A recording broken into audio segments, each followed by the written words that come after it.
প্ৰফুল্ল কুমাৰ মহন্ত ডাঙৰীয়া আপোনাক সন্ধিক্ষণত অসম এই বিশেষ অনুষ্ঠানলৈ আদৰণি জনাইছোঁ। চাৰিওফালে পৰিস্থিতি আপুনি ভালদৰে নিশ্চয় পৰ্যবেক্ষণ কৰিছে। অসম আন্দোলনৰ আপুনি প্ৰধান নেতা আছিল। সমগ্ৰ বিশ্বৰ দৃষ্টি আকৰ্ষণ কৰিছিল অসম আন্দোলনে। অসম আন্দোলনৰ পিছত বোধ কৰোঁ এইটো এটা আন্দোলন য'ত অসমৰ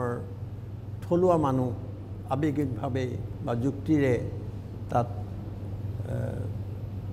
সোমাই পৰিছে। গতিকে আপুনি সেই আন্দোলন আপোনালোকে যি নেতৃত্ব দিছিলে অসম আন্দোলন আৰু আজিৰ এই আন্দোলনৰ মাজত কেনেকুৱা পাৰ্থক্য দেখিছে বা এই আন্দোলনটোক সেই পৰ্যায়লৈ নিবৰ বাবে কিবা চিন্তা কৰিছে নেকি? 79 চনত আৰম্ভ হোৱা অসম আন্দোলন আছিল সংঘবদ্ধ আন্দোলন। অকল ছাত্ৰ আন্দোলনেই নহয়, অনা ছাত্ৰসকলকো গণসংগ্ৰাম পৰিষদৰ বেনাৰত একগোট কৰোৱা হৈছিলে। কিন্তু এতিয়া আন্দোলন শক্তিটো বিভাজিত হৈ আছে, সংঘবদ্ধ হ'ব পৰা নাই।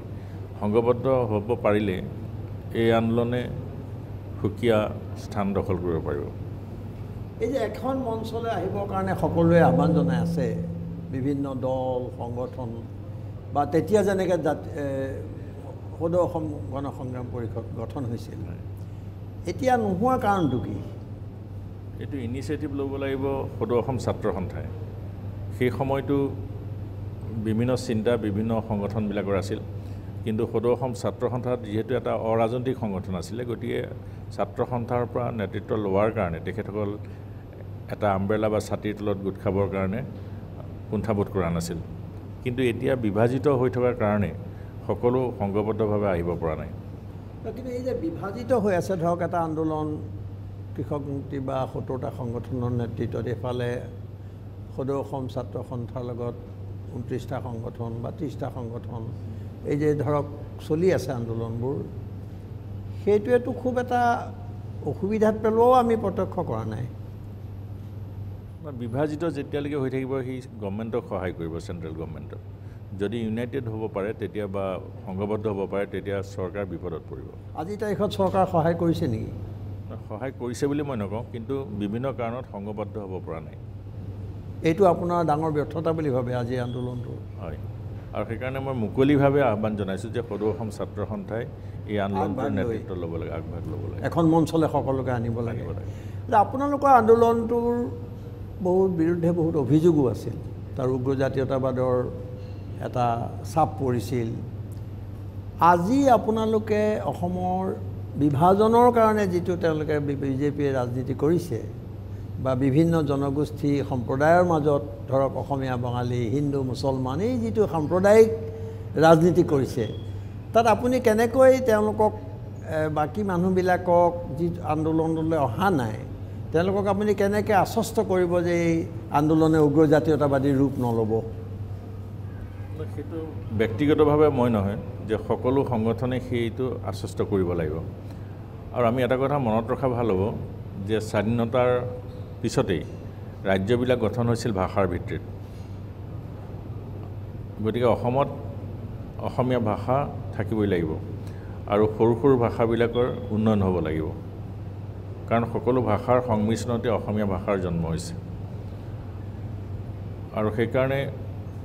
অসম আন্দোলনটো কেতিয়াও উগ্ৰ জাতীয়তাবাদী আন্দোলন নাছিল, কিন্তু অসমৰ সকলো শ্ৰেণীৰ মানুহক সংঘবদ্ধ কৰি আগবঢ়াই লৈ যাব বিচাৰিছিল।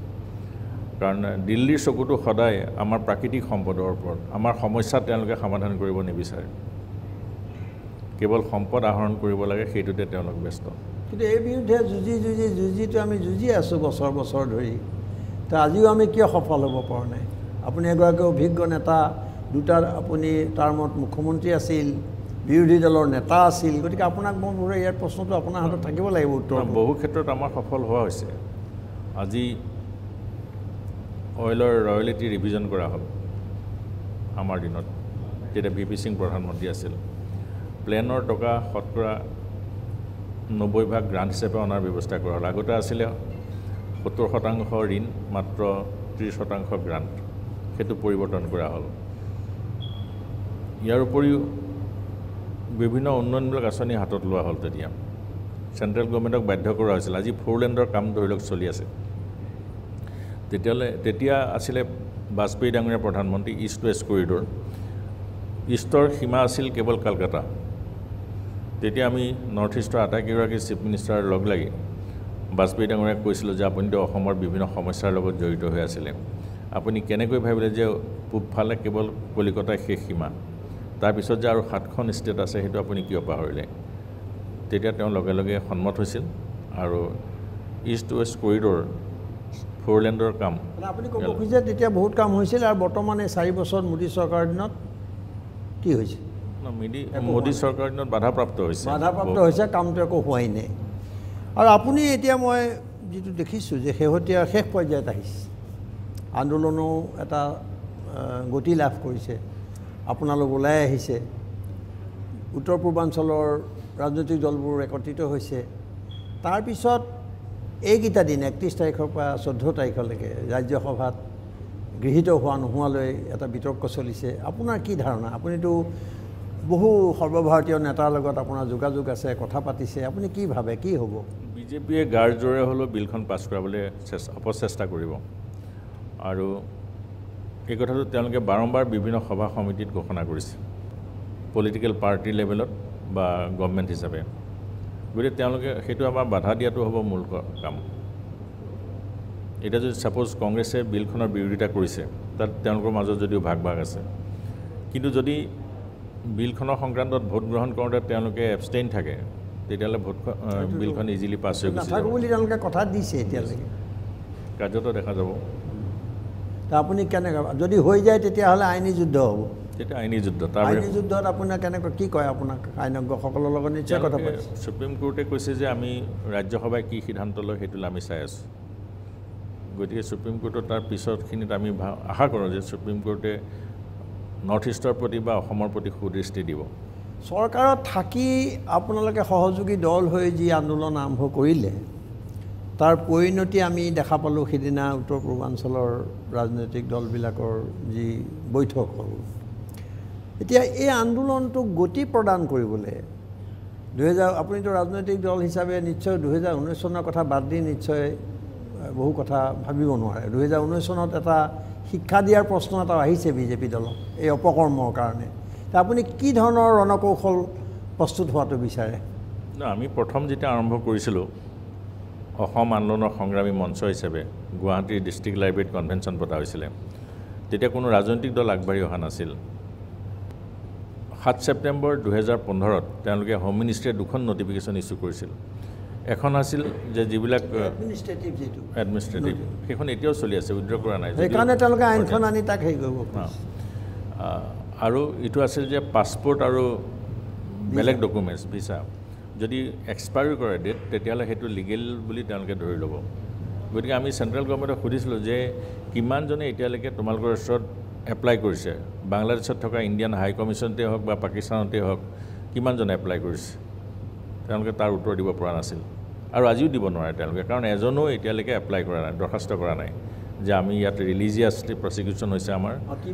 কথাটো গৃহ মন্ত্ৰালয়ে জনোৱা নাই তেওঁলোকৰ কোনো হিচাপ নাই আচ্ছা তেওঁলোকৰ যে মিথ্যাচাৰ তেওঁলোকৰ যে ধৰক বিভাজনৰ ৰাজনীতি আৰু যিটো ব্যৱহাৰ নেতাসকলৰ কালি সৰু ছোৱালীৰো ক'লা কাপোৰ খুলি পেলোৱা হৈছে জীপত উঠি হিন্দী চিনেমা কায়দাৰে ৰাইজৰ কাষ চাপিব খোজা হৈছে এই পটভূমিত আপুনি কি ক'ব খোজে তেওঁলোক হতাশগ্ৰস্ত হৈছে আচলতে তেওঁলোকৰ দিল্লীৰ মেইন উদ্দেশ্য হৈছে পশ্চিমবংগৰ নিৰ্বাচন কাৰণ ইতিমধ্যে তেওঁলোকে 3খন মেজৰ ষ্টেট হেৰুৱাইছে যোৱা নিৰ্বাচনত ষ্টেটবিলাকৰ গতিকে এতিয়া তেওঁলোকে ভাবে যে বাঙালী হিন্দু কাৰ্ডটো খেলি এই ৱেষ্ট বেংগল তেওঁলোকে দখল কৰিব পাৰে নেকি পশ্চিমবংগক আৰু তেওঁলোকৰ MP ইলেকশ্যনৰ যিটো তেওঁলোকৰ কেলকুলেশ্যন সেইটো মতে এবাৰ তেওঁলোকৰ কমিব গতিকে কেনেকৈ গভৰ্ণমেণ্টটো টিকি ৰাখিব পাৰিব সেই অংকতে এই আইনখনৰ জৰিয়তে ভাবে নেকি আপুনি যে পশ্চিমবংগত তেওঁলোকে কিবা সফলতাৰ মুখ দেখিব মমতা বেনাৰ্জীক তেওঁলোকে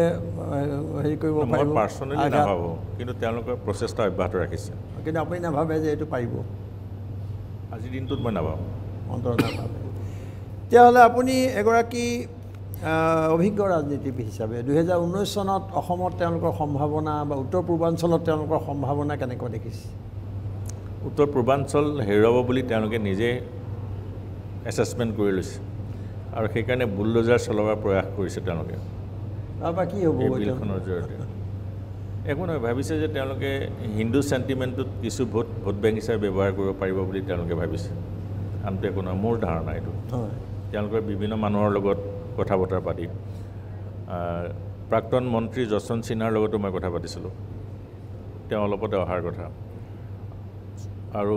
ৰিজনেল পলিটিকেল পাৰ্টি হিচাপে চন্দ্ৰবাবু নাইডুৰ লগতো মই কথা বতৰা পাতিছোঁ ইফালে JDUৰ শাৰদ যাদৱৰ লগতো কথা বতৰা পতা হৈছে তেওঁলোকে আমাৰ আন্দোলনটোৰ প্ৰতি পূৰ্ণ সমৰ্থন আগবঢ়াইছে বিলখনৰ বিৰোধিতা কৰিছে আৰু ফ্ল'ৰতো তেওঁলোকে বিৰোধিতা কৰিম বুলি আমাক প্ৰতিশ্ৰুতি দিছে গতিকে চোৱা যাওক আৰু নৰ্থ ইষ্ট ৰিজনৰ এখন মিটিং হৈ গ'ল এই সকলোকেইজন আকৌ অহাকালিলৈ যোৱাৰ কথা দিল্লীত প্ৰেছিডেণ্ট প্ৰাইম মিনিষ্টাৰ এখেতসকলক আপুনি অসম চুক্তিৰ স্বাক্ষৰকাৰী আজিও কৈ গ'ল বিজেপি নেতাগৰাকীয়ে ইয়ালৈ অহা যে তেওঁলোকৰ নেতাসকলে যিটো কাম কৰিছে বিশেষভাৱে ধৰক এইটোৱেই এই আইনখন অহাৰ লগে লগেতো অসম চুক্তি অৰ্থহীন হৈ পৰিব এইটো সকলোৱে কৈছে কিন্তু তেওঁলোকে এতিয়াও ক'ব খোজে যে তেওঁলোকে অসম চুক্তি কাহানিও সমৰ্থনে কৰা নাছিল আজিয়ে ইয়াতে মঞ্চত কৈ কৈছে যে অসম চুক্তি তেওঁলোকে সমৰ্থনে কৰা নাছিলে কিন্তু মই সুধিছোঁ যে ক'ত আছে সেইটো ৰেকৰ্ড যে তেওঁলোকে বিৰোধিতা কৰিছিলে অটল বিহাৰী বাজপেয়ীয়ে এটা নেশ্যনেল কনচেনচাছ আছিলে বুলি আমি জানো 1971 চনটো কিন্তু তেওঁলোকে কয় যে নেশ্যনেল কনচেনচাছ নাছিলে বিজেপিয়ে সমৰ্থন কৰা নাছিলে কি ক'ব আপুনি তেওঁলোকে এতিয়া অসত্য কথা কৈছে আচলতে লালকিল্লাৰ পৰা ৰাজীৱ গান্ধীয়ে প্ৰথম ঘোষণা কৰিছিলে একৰ্ড হোৱাৰ কথাটো আৰু নেক্সট ডে তেওঁলোকে পাৰ্লিয়ামেণ্টত প্লেচ কৰিছিল আৰু সকলো ৰাজনৈতিক দলেই ইয়াক আদৰণি জনাইছিল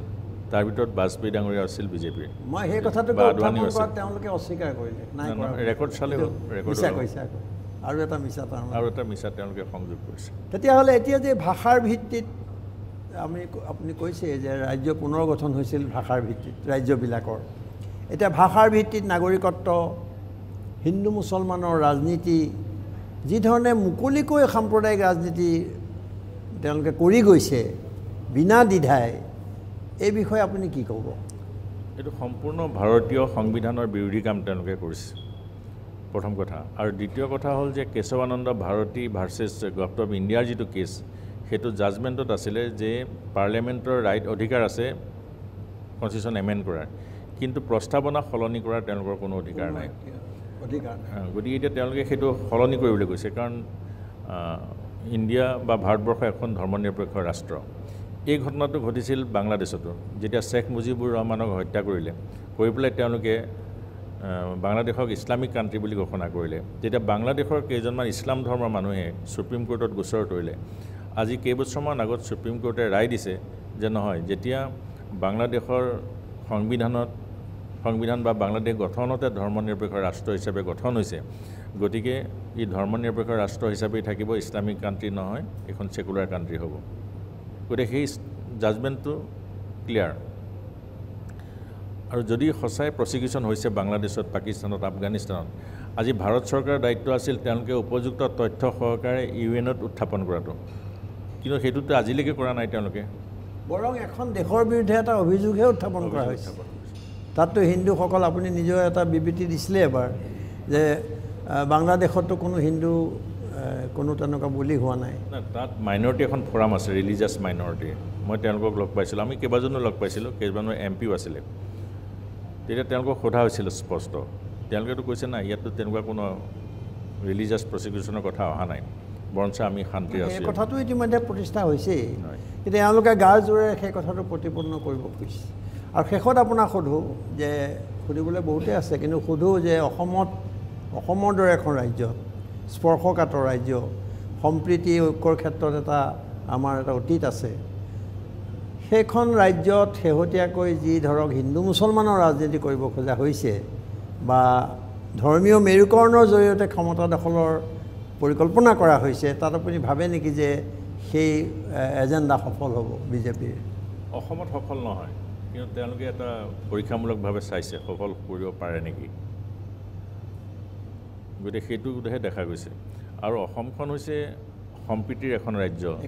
য'ত মহাপুৰুষ শ্ৰীমন্ত শংকৰদেৱৰ বৰগীত আজান ফকীৰৰ সুৰীয়া জিকিৰে আমাৰ সমাজখন একেলগে বান্ধি ৰাখিছে গতিকে সেইখন সমাজ বিনষ্ট কৰিবৰ কাৰণে আজি বিজেপি এটা গভীৰ ষড়যন্ত্ৰত জড়িত হৈ পৰিছে সেই ষড়যন্ত্ৰ সফল হ'বলৈ দিব নোৱাৰি কেতিয়াও শেষত আপোনাক আৰু এটা কথা সুধিছোঁ সিদিনা হিমন্ত বিশ্ব শৰ্মাই এটা কথা ক'লে যে অসম গণ পৰিষদ আৰু পামযোৱা এটা ফুটবল আৰু প্ৰফুল্ল মহন্তৰ কাৰণেহে অসম গণ পৰিষদ ইয়াৰ পৰা ওলাই গ'ল আৰু তেওঁলোক আকৌ ঘূৰি আহিব এইটো বৰ ডাঙৰ অভিযোগ ৰাজহুৱা নামকেইটা কওক মানে কোনে কোনে ঘূৰি যাম বুলি কৈছে নামকেইটা কিয় দিগদাৰ নকৰে কৰক তেওঁ আৰু হাজাৰ শত্ৰু হ'লেও শত্ৰুক সদায় শক্তিশালী হিচাপে বিবেচনা কৰিব লাগে দুৰ্বল বুলি নহয় অসম গণ পৰিষদৰ কাৰণে আজি তেওঁলোক ক্ষমতালৈ আহিলে গ্ৰাছৰুট লেভেলত তেওঁলোকৰ কোনো অৰ্গেনাইজেশ্যন নাই অসম গণ পৰিষদৰ ৱাৰ্কাৰে নাখাই 90 দিনে ৰাতি কষ্ট কৰিলে যোৱা নিৰ্বাচনত যাৰ ফলত তেওঁলোকে বেছি সংখ্যক সিট পাবলৈ সক্ষম হ'ল আৰু এইটো পিপল এলায়েন্স পোষ্টপল এলায়েন্স নহয় আৰু সেইকাৰণে মই কৈছোঁ কিবা বাৰু যে আজি যি আণ্ডাৰষ্টেণ্ডিং হৈছিল তেওঁলোকৰ লগত আণ্ডাৰষ্টেণ্ডিঙৰ মিটিঙত মই নাই হৈছিল এইটো পিপল এলায়েন্সৰ আণ্ডাৰষ্টেণ্ডিং তাৰ কাৰণে কেইজনমান আমাৰ মন্ত্ৰী হ'ল কিবা কিবি হ'ল এতিয়া তেওঁলোক তাৰ পৰা ওলাই আহিছে তাৰমানে যিটো আণ্ডাৰষ্টেণ্ডিং সেই আণ্ডাৰষ্টেণ্ডিংটো ভংগ হৈছে